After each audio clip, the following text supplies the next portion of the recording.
Good afternoon बाबू। देखिए आप लोग के लिए जो क्वेश्चन लाया हूं मैं ये पुनर्जागरण से है। करंट अफेयर आज नहीं है लेकिन इंपॉर्टेंट क्वेश्चन है। देखिए ये आपकी जो यूपी पुलिस का एग्जाम है वो बहुत करीब आ है और एडमिट कार्ड भी 13 तारीख को आपके आ जाएंगे और फिर आप लोग इसको डाउनलोड कर लीजिएगा। और आशा कर रहा हूं कि आप लोगों की तैयारी पूरी हो चुकी होगी। बस इतना तैयारी कर लीजिएगा कि जितने क्वेश्चन आ रहे हैं आपको उसको बार बार रिपीट कर लीजिएगा, ठीक है। और ज्यादा पढ़ने की जरूरत नहीं है, जितना पढ़ लिया उतना रहने दीजिए। एडमिट कार्ड आ गया, अपनी सिटी को कंफर्म कर लीजिए। और चलिए रिवीजन कर रहे थे कुछ क्वेश्चंस जो इंपॉर्टेंट है। तो पहला क्वेश्चन क्या है हमारा? पहला क्वेश्चन है भारतीय पुनर्जागरण आंदोलन के पिता किसे कहा जाता है? तो इसका सही आंसर है राजा राममोहन राय। किसे कहा जाता है? राजा राममोहन राय को क्या कहा जाता है? भारतीय पुनर्जागरण का जनक। क्यों कहा जाता है? क्योंकि इन्होंने 1928 में, याद रखिएगा इंपॉर्टेंट क्वेश्चन यहां से पूछता है, ब्रह्म समाज की स्थापना की। किसकी स्थापना की? ब्रह्म समाज की स्थापना की। सन 1929 में इन्होंने लॉर्ड विलियम बेंटिंग के साथ मिलकर, किसके साथ? लॉर्ड विलियम बेंटिंग के साथ मिलकर क्या किया? सती प्रथा का अंत कर दिया। सती प्रथा एक ऐसी प्रथा थी जिसमें पति के मरने के बाद उस पत्नी को भी प्रताड़ित करके उसके इच्छा के अनुसार या उसके बिना इच्छा के उसको जला दिया जाता था या मार दिया जाता था। इसके पीछे कहानी है लेकिन कहानी अभी नहीं बताऊंगा क्योंकि रिवीजन चल रहा है। तो चलते हैं और इनसे जुड़ी हुई कुछ बातों पर ध्यान देते हैं। बाल गंगाधर तिलक, सॉरी राजा राममोहन राय, राजा राममोहन राय को राजा की उपाधि किसने दी? तो राजा की उपाधि दी अकबर द्वितीय ने। ये क्वेश्चन पूछा जाता है एग्जाम में कि अकबर द्वितीय देने वाला उपाधि क्या है इनको? राजा राममोहन राय। तो राजा उपाधि किसने दी? अकबर द्वितीय ने दी। ऑप्शन ठीक है। अगला क्वेश्चन क्या पूछता है राजा राममोहन राय से? राजा राममोहन राय से एक क्वेश्चन और आता है कि इनकी मृत्यु या इनकी समाधि कहाँ है? तो ये जब राजा अकबर द्वितीय के लिए ब्रिटेन की संसद में गए थे कि उनकी सैलरी बढ़ा दी जाए, उनकी पेंशन बढ़ा दी जाए, इस विधेयक पे बात करने के लिए इंग्लैंड गए थे अकबर द्वितीय की तरफ से, तो वहीं पे उनकी अकस्मात मृत्यु हो गई और उनकी समाधि वहीं बना दी गई है। कहाँ पे? ब्रिस्टल में। ठीक है, याद रखिएगा कहाँ इनकी है समाधि? ब्रिस्टल इंग्लैंड में है। ठीक है, तो इनसे जुड़ी हुई इतनी बातें, क्वेश्चन के जड़ तक जाना है दोस्तों। क्या है ना कि क्वेश्चन को जब एक बार पढ़ेंगे उससे जुड़ी हुई सारी बातें पढ़ेंगे तो आपको क्वेश्चन के साथ साथ कम से कम 3 4 5 बातें अपने आप याद हो जाएंगी। ठीक है, तो क्वेश्चन के जड़ तक जाइए। क्वेश्चन के जड़ तक जाने के बाद उसको जब पढ़ेंगे तो आपको सारी उसकी आगे पीछे की बातें अपने आप याद हो जाएंगी। ठीक है, चलिए अगले क्वेश्चन की तरफ। अगला क्वेश्चन है प्रसिद्ध उर्दू शायर मिर्जा गालिब कहां के मूल निवासी थे? बहुत इंपॉर्टेंट क्वेश्चन। तो पहली बात, मिर्जा गालिब थे क्या? उर्दू के शायर थे। इसका सही आंसर है आगरा। कहां के थे? आगरा शहर के थे। आगरा शहर की स्थापना किसने की? 1504 में। किसने की भाई? सिकंदर लोदी। किसने की? सिकंदर लोदी ने की। ठीक। आगरा शहर किस नदी के किनारे है? यमुना के। बाकी जानते हैं आगरा किस लिए फेमस है? पेठा के लिए। और किस लिए? ताजमहल के लिए। ठीक, चले अगले क्वेश्चन की तरफ बढ़ते हैं। अगला क्वेश्चन क्या कह रहा है?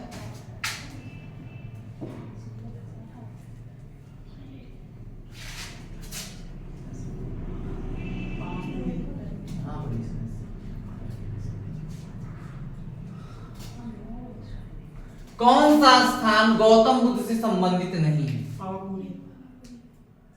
कैसे पता करें? क्वेश्चन क्या है देखिए, ध्यान से देखिएगा।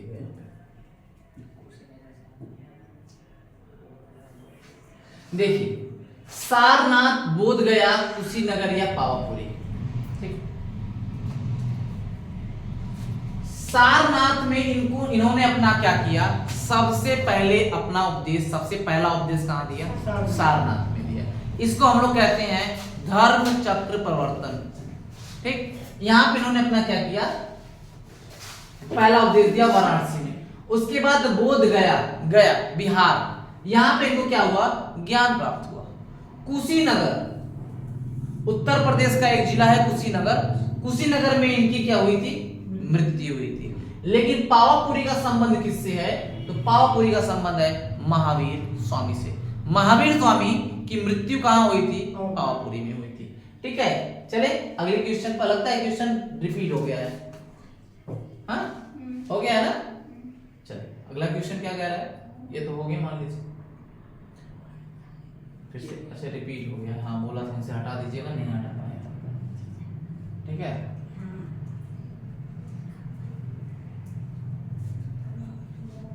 सती प्रथा को प्रतिबंधित 1829। चलिए, सती प्रथा का अंत किस सन में हुआ, 1829। अभी मैंने बताया आपको कब हुआ, 1829। 1829। चले अगले क्वेश्चन की तरफ। इसके बारे में तो मैंने आपको जो भी बताना था बता दिए, ऑलरेडी बता चुका हूं। ठीक है, अगला क्वेश्चन क्या कह रहा है, गांधी जी का दांडी मार्च किस आंदोलन से जाना जाता है। इस क्वेश्चन को मैं पढ़ा चुका हूं, बताइए कब हुआ, कहां हुआ, कहां से कहां तक हुआ, कितने लोग हैं, सारी चीजें मैंने पढ़ाई है आप लोगों को। इसका आंसर दीजिएगा। किस नाम से जाना जाता है, सविनय अवज्ञा आंदोलन, दांडी मार्च भी कहा जाता है इसको, नमक आंदोलन भी कहा जाता है इसको। और ये शुरू कब हुआ था, डेट याद रखिएगा, पेट के एग्जाम में दे दिया था डेट, पूछ दिया था 5 अप्रैल, 12 अप्रैल, 12 मार्च, 5 मार्च। स्टार्ट कब हुआ, 12 मार्च से स्टार्ट हुआ। 12 मार्च को 78 सहयोगियों के साथ मिलकर महात्मा गांधी जी साबरमती आश्रम से दांडी की तरफ चल दिए। ये जो दांडी था आपका, ये दांडी समुद्र का किनारा था, और इस समुद्र के किनारे पर जाके गांधी जी ने नमक बनाया और कहा कि आप जो नमक बनाते हैं उस नमक पर कभी हम टैक्स नहीं देंगे, हम अपना नमक खुद बनाएंगे और खुद ही खाएंगे। तो वहां पे 78 साथियों के साथ मिलकर गांधी जी क्या किया, नमक आंदोलन किया। और इस 78 में से एक व्यक्ति अंग्रेज भी था, जिसका नाम, एक अंग्रेज था, उसका नाम था वेब मिलर। क्या नाम था उसका, वेब मिलर नाम था उसका। चलिए अगला क्वेश्चन क्या कह रहा है, चलते हैं। कितने किलोमीटर चले थे, 324। 324 जी, चलिए अगला क्वेश्चन।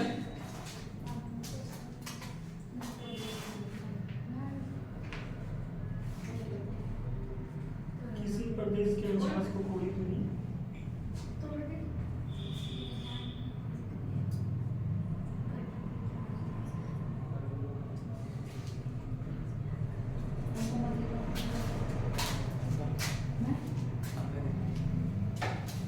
किसी प्रदेश के अक्षांश को कोणीय दूरी किस संबंध से अभिव्यक्तित की जाती है। कोणीय दूरी कहां से ली जाती है, ये क्वेश्चन आपको पढ़ाया गया है। अब बताइए इसका आंसर। किसी भी प्रदेश के अक्षांश को कोणीय दूरी किस संबंध में अभिव्यक्त की जाती है, मतलब कहां से ली जाती है। भूमध्य रेखा।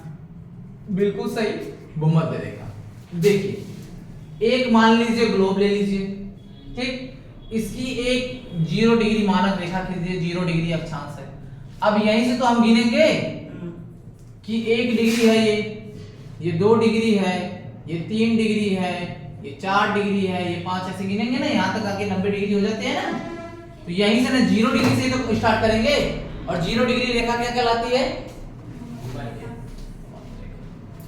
ठीक है। चलें अगले क्वेश्चन की तरफ। चलिए क्वेश्चन अच्छे हैं, यस सर। चलिए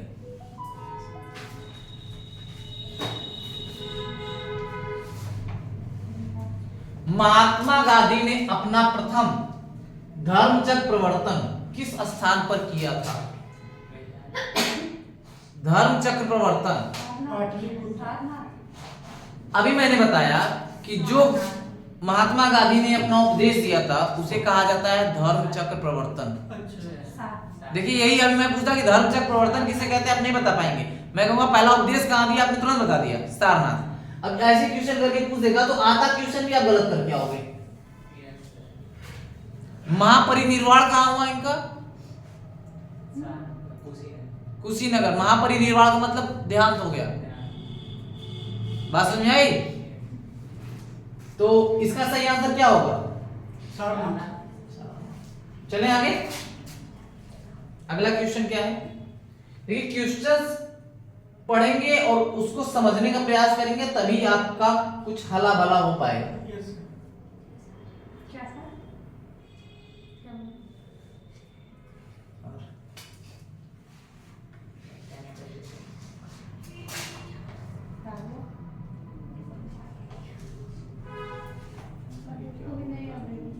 बताओ बंद कर। तुम आगे देखो। मैं आगे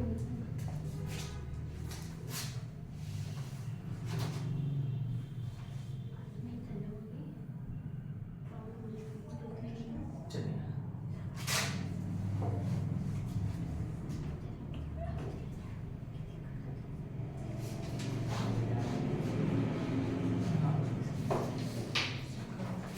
शिकागो में प्रथम प्रसिद्ध विश्व धर्म सम्मेलन का प्रतिनिधित्व किसने किया था?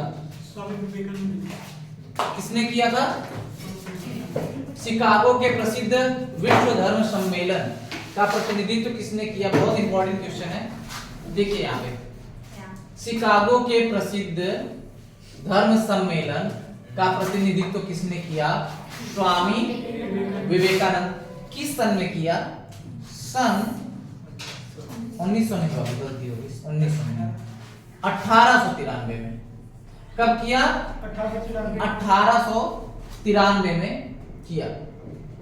स्वामी विवेकानंद का जन्म दिवस अभी मनाया गया है। कब मनाया गया है? 24 जनवरी। गलत, 12 जनवरी। किस रूप में मनाया गया है बाबू?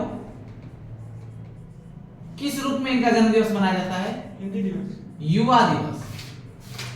युवा अच्छा। युवा दिवस के रूप में मनाया गया है। ठीक, चले अगले क्वेश्चन की तरफ चलते हैं। ये इंपॉर्टेंट क्वेश्चन, इसको याद रखिएगा। अच्छा ठीक है, इन्हीं स्वामी विवेकानंद ने ही इनके जो गुरु थे रामकृष्ण परमहंस, रामकृष्ण परमहंस, कृष्ण परमहंस जी जो थे, इन्हीं के नाम पर एक रामकृष्ण परमहंस मिशन की स्थापना की 1897 में। कब की? 1897 में। और इन्हीं के नाम पर एक और मठ की स्थापना की जिसका नाम है बेलूर मठ। यस। बेलूर मठ। इसकी भी स्थापना कब की थी? 1897 लिखना है, बार बार 1997 लिखा था। ये क्वेश्चन थोड़ा कट गया है, अभी मैं देख के इसको सही करवा दे रहा हूँ। ठीक है, चलिए मैं बता दे रहा हूँ ये क्वेश्चन क्या है। ये पता नहीं क्यों ना मुझसे समझता नहीं। चलिए, कह रहा है संगीत एवं ध्रुपद गायिका, गायिका नहीं गायक नहीं, को तानसेन को कंठाभरण विलास, बहुत इंपॉर्टेंट क्वेश्चन है, कंठाभरण विलास की उपाधि किस राजा ने दी थी? अकबर ने, सॉरी बाबर ने, अकबर ने, बैरम खान ने या जहांगीर ने? यहाँ का जहांगीर यहाँ आ गया, बैरम खान। गलत है, अकबर ने दी थी। अकबर का दरबारी कवि थे तानसेन जी, अकबर के दरबार में रहते थे। अकबर के दरबार में रहने के साथ साथ नौ रत्न जो होते हैं, उस 9 रत्नों में भी तानसेन को शामिल किया गया था। तानसेन जी का असली नाम क्या है? मैंने ये भी पढ़ा रखा था, आप लोग को याद है? Yes sir. क्या नाम है इनका? रामतनु पांडे। रामतनु, इनका नाम क्या है? रामतनु पांडे। और ये संबंध कहां से रखते हैं? तो एमपी के ग्वालियर से रखते हैं। कहां से? एमपी ग्वालियर। Peak warriors. अगले क्वेश्चन की तरफ चलिए, अगला क्वेश्चन क्या है?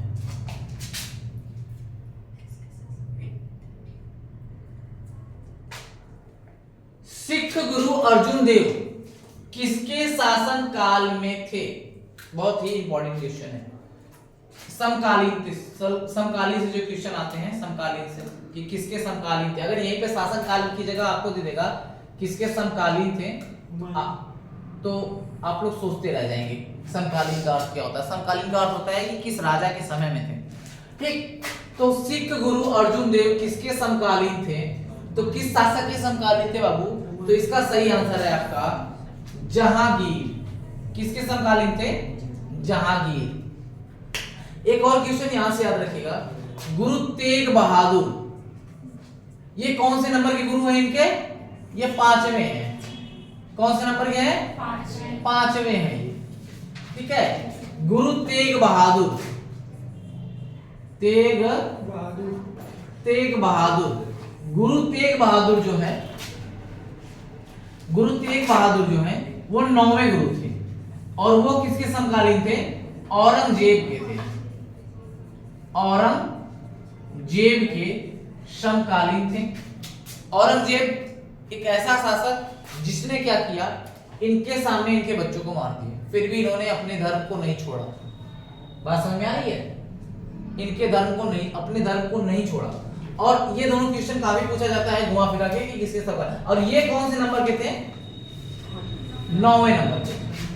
ठीक है, पहले कौन थे? गुरु नानक। गुरु नानक थे। 10 ही गुरु हुए थे। 10वें गुरु कौन थे? 10वें कौन थे? ना, गुरु गोविंद। नाम सुना है? गुरु गोविंद। गोविंद साहब का मेला कहाँ लगता है यूपी में? अंबेडकर नगर। हाँ, कहाँ लगता है? चले आगे। अच्छा, सिखों में 5 कगार होते हैं। 5 कगार रखते हैं लोग। कौन कौन सी? ये भी पढ़ाया था, याद है? 5 कगार रखते हैं। केस, कड़ा, नहीं, केस, कड़ा, कंघा, कच्छा एवं कृपाण। ठीक, कच्छा और कृपाण। बहुत अच्छी आती है आप लोग। कच्छे नहीं पहनते क्या आप लोग? तो फिर इसमें हंसने क्या बात? स्वामी विवेकानंद को विवेकानंद की उपाधि क्या को किसने दी? अच्छा, विवेकानंद इनका नाम नहीं था, इनका नाम था नरेंद्र।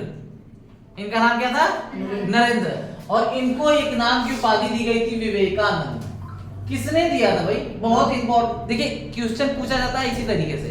आप पढ़े तो होते हैं लेकिन आपको इतना क्लियर नहीं होता है, क्योंकि 2-3 क्वेश्चन सिमिलर वैसे ही पूछे जाते हैं, तो आपको लगता है कि अरे क्या, कैसे हो सकता है? इसका इसका इसका सही आता नहीं।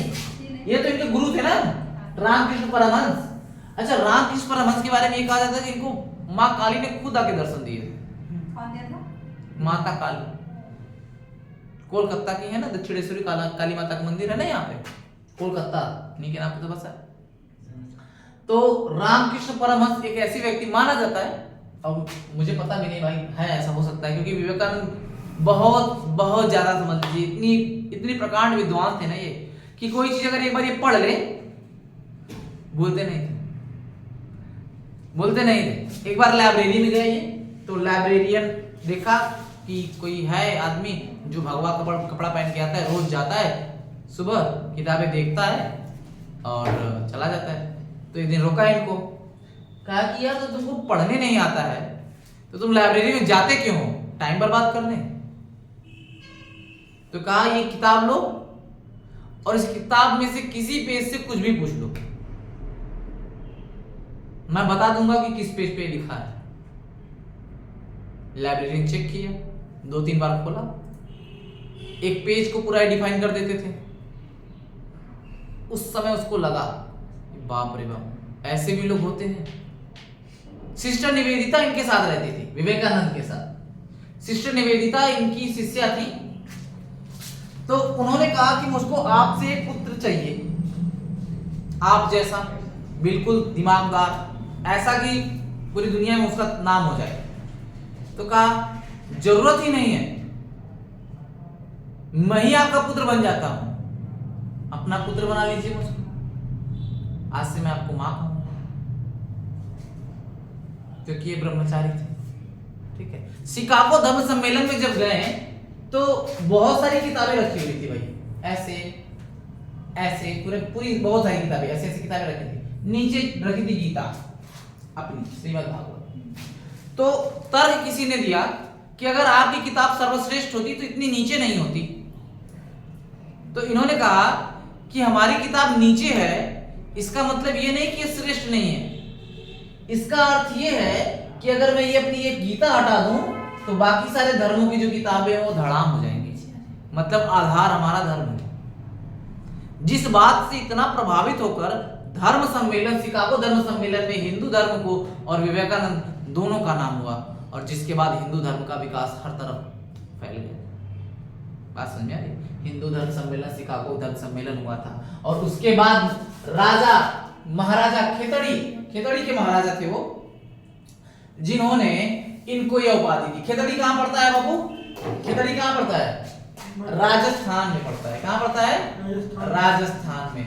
और खेतड़ी जो है तांबे का, तांबा समझ है, उसी का सबसे, मतलब खेतड़ी की खान है ये, तांबे की खान है ये। ठीक है, सोने की खान होती है ना, वैसे ही। महावीर की माता का नाम क्या था? बताइए तो, महावीर की माता का नाम क्या था? त्रिशला। महावीर की माता का नाम क्या था बाबू? त्रिशला। त्रिशला। यशोदा किसकी नाम माता का नाम था? यशोदा का नंद लाला किसकी? महामाया कौन थी? डाइन। अच्छा नहीं, महामाया जब गौतम बुद्ध की माता का निधन हो गया, महामाया वो थी जो उनकी माता का निधन हो गया। उनकी मौसी जी ने उनको पाला था, उनका नाम था प्रजापति गौतमी। ठीक है, एक पुस्तक लिखी जाती है इनके यशोधरा। यशोधरा कौन थी? यशोधरा कौन थी? यशोधरा यशोधरा थी गौतम बुद्ध की पत्नी। गौतम बुद्ध के पिता ये चाहते नहीं थे कि वो सन्यासी बने। तो हुआ क्या कि जब ये कहानी तो सभी लोगों ने सुनी होगी कि जब वो घर से पहली बार निकले, अच्छा ऐसा कैसे हो सकता है किसी इंसान को ये पता ना हो, किसी इंसान को ये पता ना कि क्या होता है बूढ़ा, क्या होता है वृद्ध, क्या होता है पुजारी है, किसी को आजकल के जमाने सबको पता है, क्योंकि ऐसा विकास हुआ है आसपास। जब उनका जन्म नहीं हो रहा था, मतलब उनको राजा कोई बच्चा नहीं हो रहा था, तो उन्होंने दिखाया, बच्चा हुआ। अब जो ये बच्चा हुआ तो उन्होंने एक भविष्यवाणी हुई कि देखिए बच्चा बहुत बड़ा संत बनेगा, दुनिया को अपने इशारों पे चलाएगा। गौतम जब ये पता चला राजा को, तो राजा पागल, मेरा राजपाट इतना बड़ा कौन देखेगा, ये तो लूट लेंगे आसपास वाले। तो इन्होंने पूरी व्यवस्था कर दी। इनके सामने केवल नौजवान इंसान, नौजवान औरत रहते थे। अरे सूखे पत्ते तक नहीं रहते थे गार्डन में इनके, कि ये कैसे सूख गई ये भी ना पता पूछे ये कभी।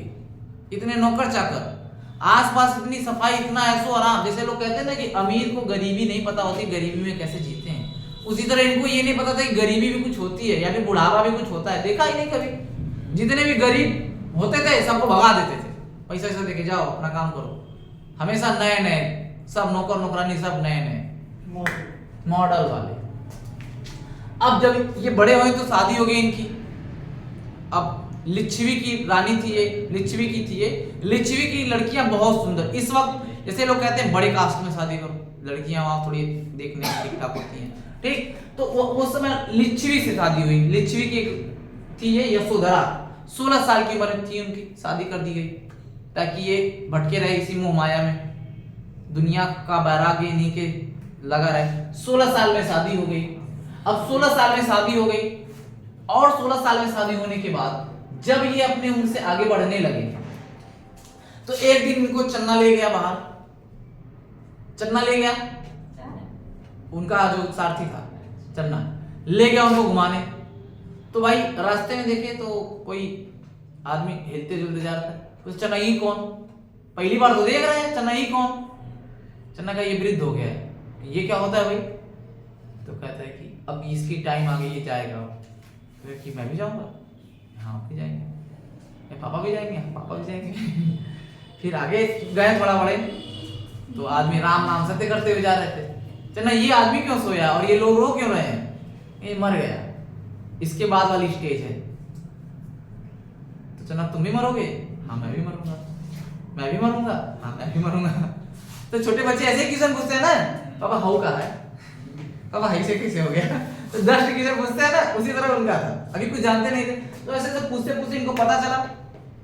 अब ये यशोधरा जो थी, जब ये छोड़ के चले गए, तो उस जिस स्टेज में इनको छोड़ के गए थे, जैसे कोई औरत विधवा हो जाती है, शादी हुई रहती है, तो उसकी लाइफ काटना बहुत स्ट्रगलफुल हो जाता है, बहुत स्ट्रगलफुल। उसी पे एक पुस्तक लिखी गई है मैथिली सरलगुप्त की यशोधरा। बहुत सारी कविताएं इससे निकली हैं, आप लोग को पढ़ने के लिए मिलेंगी। यशोधरा ये इन्हीं की पत्नी का नाम था, ठीक है। इससे क्वेश्चन खूब पूछा जाता है, इसलिए बता दिया इतना, ठीक है। आगे चले।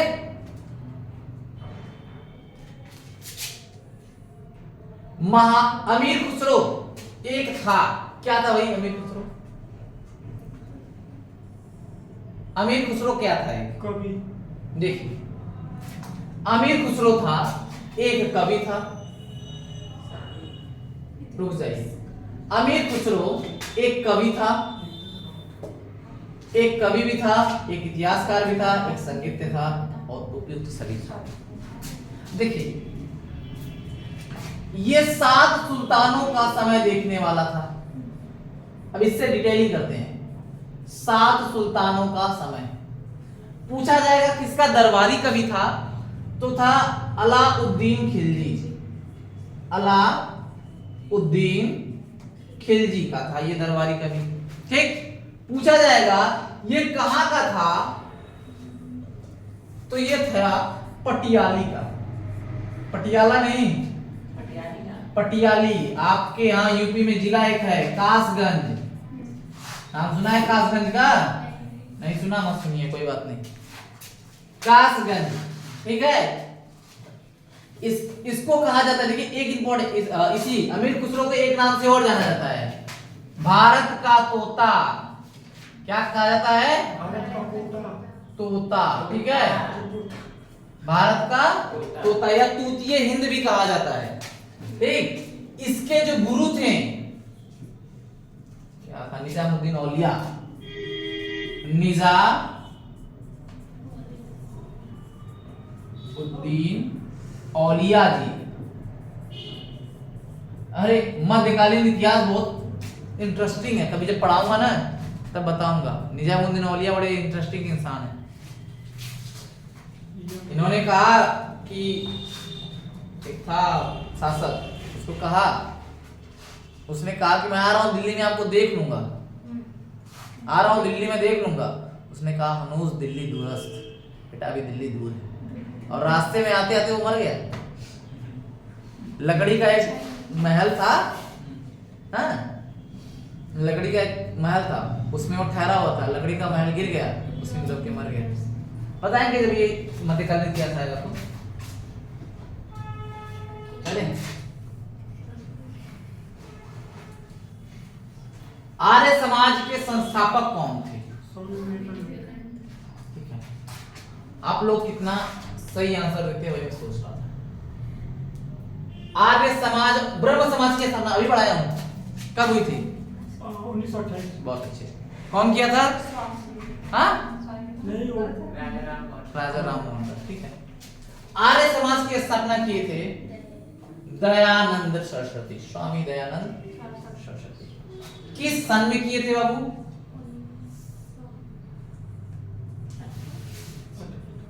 1875। इनकी एक पुस्तक है, पूछा जाता है, सत्यार्थ प्रकाश।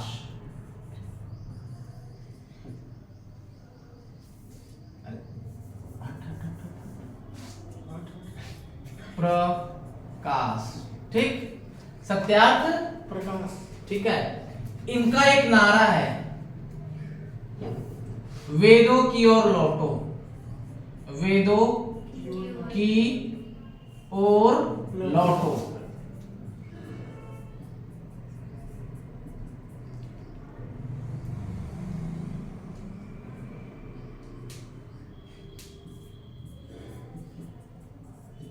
ठीक,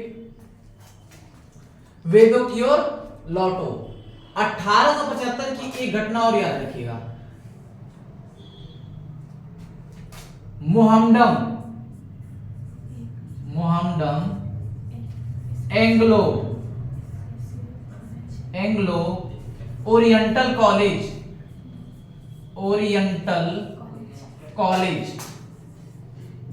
की स्थापना हुई थी। यही मोहम्मडम एंग्लो ओरिएंटल कॉलेज आगे जाके अलीगढ़ यूनिवर्सिटी बना था। इसकी स्थापना करने वाले, मोहम्मडम एंग्लो ओरिएंटल कॉलेज की स्थापना करने वाले व्यक्ति थे सर सैयद अहमद खान। सर सैयद अहमद खान कौन थे? सर सैयद अहमद खान थे। ये सब मैं एक वो जो लिस्ट आपको लिखवाया उस समय ना, वो सारी मैं लिखवा चुका हूं आप लोग को। सर सैयद अहमद खान। चलिए अगले क्वेश्चन की तरफ चलिए। अगला क्वेश्चन क्या कह रहा है? खालसा की स्थापना।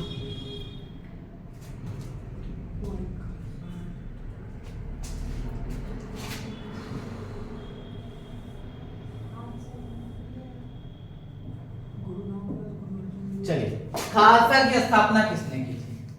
बहुत इंपॉर्टेंट क्वेश्चन है। खालसा की स्थापना किसने की थी? गुरु गोविंद सिंह ने की थी। किसने की थी? गुरु गोविंद सिंह ने की थी। किस सन में की थी? 1699। ठीक। गुरु रामदास, इन्होंने क्या किया था? अमृतसर, नाम सुना है अमृतसर का? किस लिए जाना जाता है?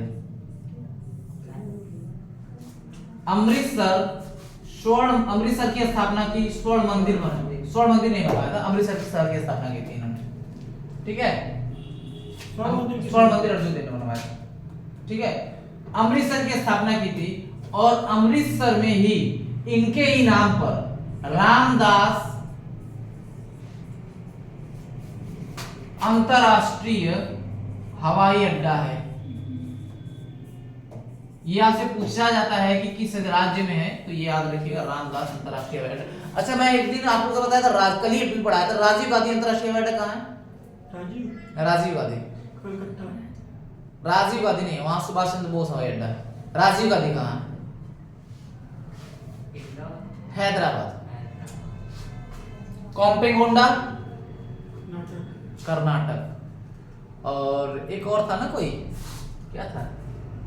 इंदिरा गांधी तो इधर दिल्ली में है।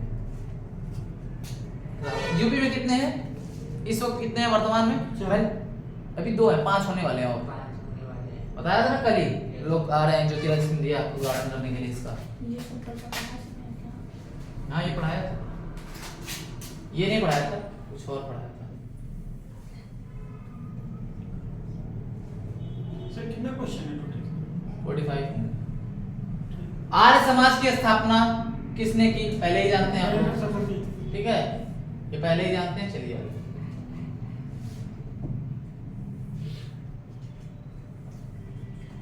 राजा राम मोहन राय संस्थापक थे। हाँ, ब्रह्म समाज। चलिए, इसका आंसर तो पहले ही पता है आप लोग को, आगे चलते हैं। रामकृष्ण मिशन के संस्थापक हैं स्वामी विवेकानंद। किस सन में है? 1897। ठीक है, चलिए आगे चले। ईश्वर चंद्र विद्यासागर किस लिए जाने जाते हैं? बाकी लोग के बारे में तो आप जानते हैं। 1856 में विधवा विवाह लेकर आए। विधवा विवाह लेकर आए अधिनियम, विधवा विवाह। अब मान लीजिए बच्चियां क्या होती थी ना, बाल विवाह होता था। अब 10 या 5 साल की एज में उनका विवाह कर दिया जाता था।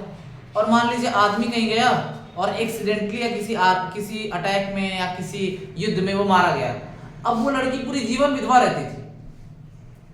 पूरे जीवन में विधवा वाली जिंदगी जिएगी, बाल नहीं रख सकती है, सफेद कपड़ा पहन के रहेगी, बाहर नहीं निकलेगी, किसी भी शादी या किसी फंक्शन में भाग नहीं लेगी, किसी शुभ काम में नहीं जाएगी, कभी आदमी कहीं निकल के रास्ते में जा रहा है उसके सामने नहीं पड़ेगी। इतनी प्रॉब्लम्स होती है। आज भी बहुत जगहों पे होता है, विधवाओं को लोग नहीं शामिल करना चाहते हैं, तो उसकी गलती थोड़ी है कि वो मर गया। अगर उसने अपनी मर्जी से मारा होता तो बात समझ में आती, मर गया तो उसमें उसकी क्या गलती, तो बात की बात है। तो औरतों के लिए बहुत कुछ किया है हमारे समाज सेवकों ने, समझना चाहिए। चलिए, लावड़ी। लावड़ी किस राज्य का प्रसिद्ध लोक नृत्य है? गुजरात। नहीं बाबू, यह है आपका महाराष्ट्र का है। महाराष्ट्र का लावड़ी प्रसिद्ध। आगे चले। छऊ किस राज्य का प्रसिद्ध लोक नृत्य है? असम। देखिए, याद करने का तरीका दे रहा हूं आपको अभी। देखिए कैसे, ध्यान से देखिएगा।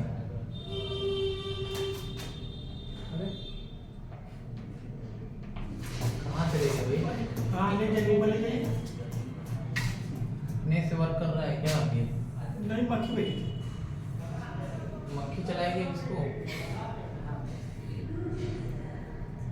29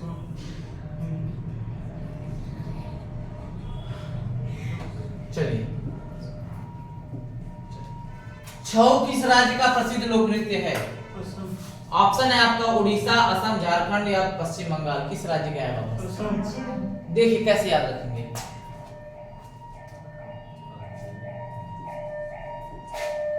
च, छ, ज और झ, झ और छ, याद रखिएगा क्यों। छऊ झारखंड, छऊ झारखंड का है। छऊ झारखंड, एकदम आसान से याद हो जाएगा। बिहू है, अच्छा हाँ, सॉरी। ठीक है। असम का छऊ याद रहेगा, एकदम आसान तरीका है, आप तुरंत पकड़ लेंगे। छ है, मिलता जुलता है कि नहीं? ऑप्शन झ खोजिएगा, ठीक है। नहीं याद हो रहा है तब की बात मैं कर रहा हूँ, वैसे कंफ्यूजिंग थोड़ा सा हो जाता है, लेकिन चलिए कोई दिक्कत नहीं। आगे चले। ये उत्तर प्रदेश की क्वेश्चन है। क्या है? बौद्ध काल के समय में उत्तर प्रदेश राज्य में कितने महाजनपद थे? 16 महाजनपदों में से कितने उत्तर प्रदेश में थे? 8। बहुत सही आंसर। कितने थे बाबू? 8 थे। बीरबल का संबंध कहां से है? बीरबल घाटी से ऑप्शन देखिए।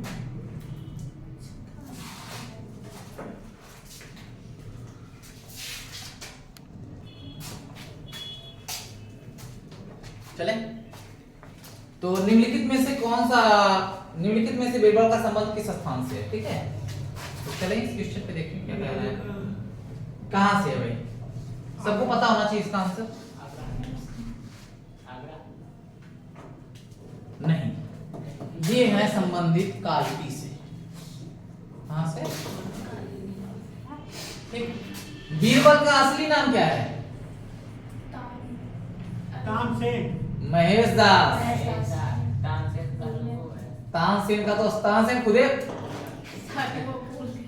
तानसेन का असली नाम क्या था? रामतनु पांडे। ठीक है, चलिए अगले क्वेश्चन पे चलें। अवध के स्थानीय सूबेदार शहादत खान ने स्वतंत्र राज्य की स्थापना कब कर दी? 1706। अवध अपना यूपी। चलिए देखिए इसका सही आंसर 1732। चलिए आगे चलते हैं। अगला क्वेश्चन क्या कह रहा है? उत्तर प्रदेश राज्य के दक्षिणी में स्थित पठारी भाग क्या कहलाता है? बहुत अच्छे, क्या कहलाता है? बुंदेलखंड। मैंने उस दिन मैप में बताया था ना, नीचे वाला बुंदेलखंड। चले आगे। अपना क्या कहलाता है? अपना वाला क्षेत्र आजमगढ़ वाला पूर्वांचल कहलाता है। उधर सहारनपुर वाला क्षेत्र पश्चिमांचल। चलिए, एल्युमिनियम के विशाल उद्योग उत्तर प्रदेश में किस जनपद में है? सोनभद्र। बहुत अच्छे, तैयार किए लगता है यूपी आपको। सोनभद्र। हिंडाल्को कंपनी यही है, हिंडाल्को कंपनी एल्युमिनियम की, हिंदुस्तान एल्युमिनियम, ठीक है। सीमेंट का भी सबसे ज्यादा उद्योग यही होता है। हाँ यही होता है, सबसे ज्यादा जनजातीय क्षेत्र भी यही है, सबसे दक्षिणी क्षेत्र भी उत्तर। मेरा वो वीडियो देखे नहीं देखे मैंने, उसमें सोनभद्र पढ़ाया था, उसको देखिए, उसमें है 4 जिला को भी 4 जिले को भी ये बॉर्डर बनाता है। कौन कौन से? एक एमपी से बनाता है, एक किससे बनाता है? छत्तीसगढ़ से बनाता है, छत्तीसगढ़ से, एक झारखंड से, और एक आपका बिहार से। 4 राज्यों से। सबसे दक्षिणी जिला भी, साउथ ईस्ट जिला यूपी का सबसे दक्षिणी जिला भी यही है, ठीक है। चले आगे, अगला चलो। उर्वरक उद्योग में उत्तर प्रदेश कहां पर स्थित है? मेरठ। कहां पे है भाई? नहीं, सर रखिए। आंसर बताइए इसका। गोरखपुर, इलाहाबाद। गोरखपुर, इलाहाबाद। चले। उत्तर प्रदेश में कितने राष्ट्रीय पार्क स्थित है और कहां है? कहाँ का नहीं पता, 4 तो है। 4 तो है, बता रहे हैं कितने हैं। केवल एक ही है, दुधवा राष्ट्रीय उद्यान। कहाँ है यहाँ?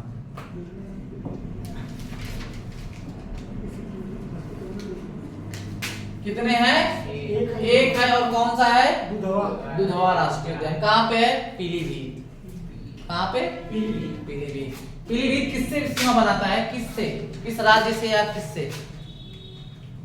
चीन से। चीन से भी उत्तर प्रदेश बॉर्डर लगता है।